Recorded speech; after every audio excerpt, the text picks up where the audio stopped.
Okay, Roth IRA, 5-year rule, 5 years? right?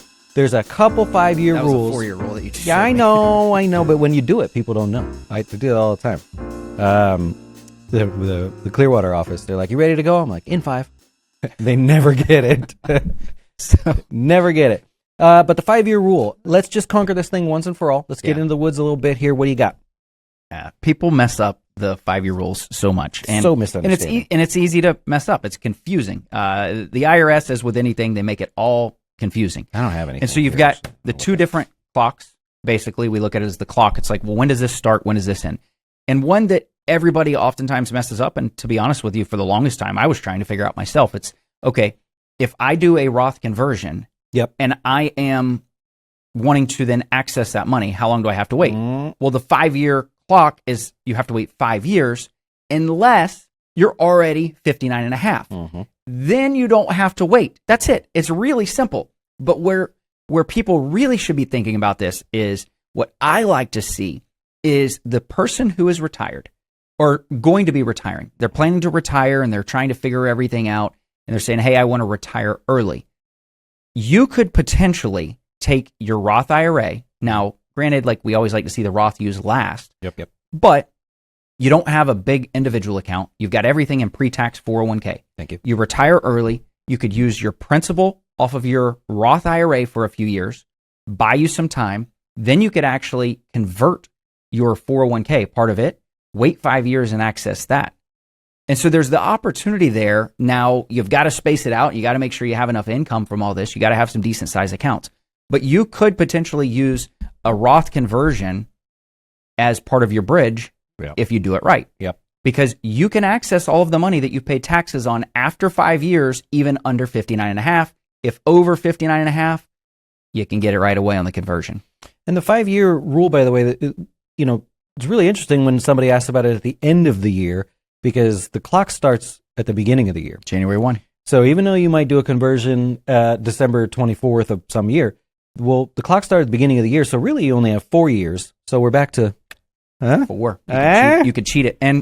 And there was one other thing I was going to think about. I'm going to think about it, but you threw me off with the 4 and the 5. I know. I throw people off. Which one is it? I'll tell you there. The other 5-year rule that I see people really get tripped up on is when you're around 59 and a half. And this is why it's really interesting for the younger crowd to just start a Roth IRA, put $1 into it. Because the 5-year rule has nothing to do with the dollars. So if I open a Roth to, let's say I'm, 50, going to be 56, something really close. I open a Roth, I put $1 into it. Clock's ticking, right? That's 5 year. I can fill it up later next year, the year after, whatever I want to do. But that 5-year rule that I'm talking about is forever and ongoing. You don't get to, it doesn't go away.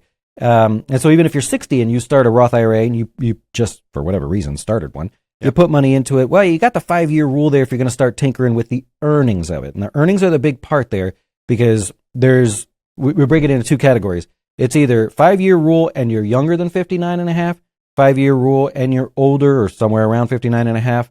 And that's how, now we have this test of what can I take out and can I take out the earnings? And so think of the 5-year rule as a bit of a pain in the butt if you've never had a Roth IRA and you're right around that 59 and a half. And, oh, by the way, so it's any Roth. So this can trip you up. I was going to allude to that. I was waiting on you. This is the cool part. This actually just happened and made me think about it, and then I read about it and I was like, oh yeah, duh. But so it doesn't matter like which Roth it is. So let's say you did open the one and you put $1 into it. Later on, you start rolling over for old Roth 401k, whatever it is you're doing. Nope, the IRS doesn't care, right? It doesn't matter. So really interesting. Yeah, the first 5, that 5-year rule when it comes to it has to be open for 5 years to touch any of the gains. The gains, yes. Principal you can always access. But the gains you cannot access until you've waited 5 years or there's a penalty there. Even if you're younger or older than 59 and a half, right? On that one. And so not only that though, it's gosh, why am I getting so sidetracked today? What's up, man? What's up? I'm all over the place. You need me to fill it? This is good stuff. So what I do like though, and one of my things is there's somebody out here that's watching that's like, you know what? I make too much money though. I can't do a Roth and I can't do a backdoor Roth because I have all of this money in a traditional IRA. I've got a quick solution for you. Open a Roth IRA, convert $1. Well, my taxes are so high, I don't want to do conversions right now because I know I'm going to retire and be in a lower bracket. Convert $1. Open a Roth, convert the $1. You got your Roth clock started for your 5 years. You have nothing to worry about. Well, $10 now is $1 before, maybe $10. Okay. Inflation. Yeah. But the point is, you can do it. Yep. And who cares, right? The clock is ticking.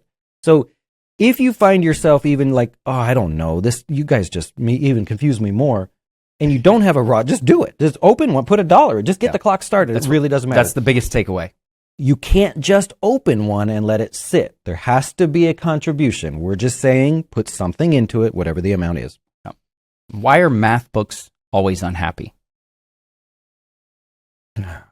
Because they have a lot of problems. Oh, okay. It's from one of our clients, Jim. All right. Jim got a good one to me. That was nice, Jim. That was nice, Jim. No, come on. How did the Chinese rabbi extinguish his birthday candles? Hebrew. That's a good one. I actually saw that was online. I saw that, and they were doing a competition. Who would not laugh? And it was a big, like, heavyset black guy that was reading that, and he didn't get it. He just read it off, and he won because he didn't laugh because he didn't get it. But the way he said it, he goes, "Hebrew." He doesn't get it. The other guys laughed, and it was so funny. Yeah, that's a good one. So the joke was on him. Nice. Can I do this? All right. Have a great day, everybody. We'll see you.